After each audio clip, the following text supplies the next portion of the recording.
News చూస్తున్నాం. 100 ఏళ్లపైనే చరిత్ర కలిగిన ఒంగోలు బాప్టిస్ట్ చర్చ్ వివాదాల్లో చిక్కుకుంది.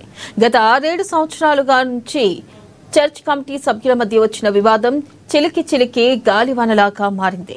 చర్చిలో కమిటీ సభ్యులు 3 వర్గాలుగా విడిపోయారు. ఘనమైన చరిత్ర ఉన్న బాప్టిస్ట్ చర్చిలో గ్రూపుల మధ్య గొడవలు జరగడం, పోలీసులు రంగప్రవేశం చేసి సర్దుబాటు చేయడం పరిపాటిగా మారింది.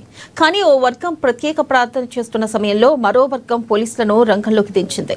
అనుమతులు లేకుండా చర్చిలో ప్రార్థనలు చేస్తున్నారంటూ పోలీసులు అడ్డుకున్నారు. దీంతో ప్రార్థనలు చేస్తున్న వర్గం పోలీసులతో వాగ్వాదానికి దిగింది. చర్చి ఆస్తులను కాజేస్తున్న వారికి మద్దతుగా పోలీసులు ఉన్నారని ఆరోపణలు చేశారు. అయితే చర్చిలో అనుమతి లేకుండా బయట ప్రాంతాలకు చెందిన వ్యక్తులు ప్రార్థనలు చేయడంతో అడ్డుకున్నామని పోలీసులు చెబుతున్నారు.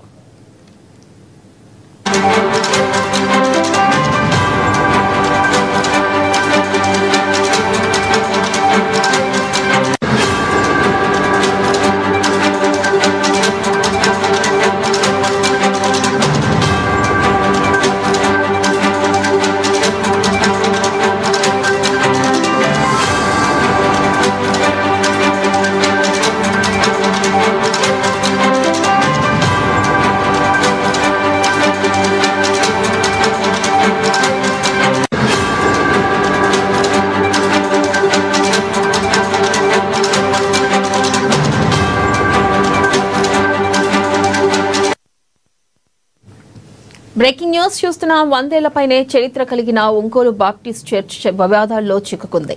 గత 6-7 సంవత్సరాల నుంచి చర్చ్ కమిటీ సభ్యుల మధ్య వచ్చిన వివాదం చిలికి గాలివానలాగా మారింది. చర్చిలో కమిటీ సభ్యులు 3 వర్గాలుగా విడిపోయారు.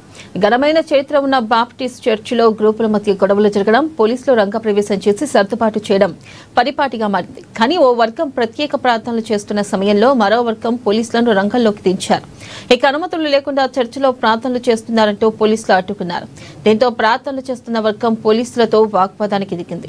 చర్చి ఆస్తులను కాజేస్తున్న వారికి మద్దతుగా పోలీసులు ఉన్నారని ఆరోపణలు చేశారు. అయితే చర్చిలో అనుమతులు లేకుండా బయట ప్రాంతాలకు చెందిన వ్యక్తులు ప్రార్థనలు చేయడంతో అడ్డుకున్నామని పోలీసులు చెబుతున్నారు.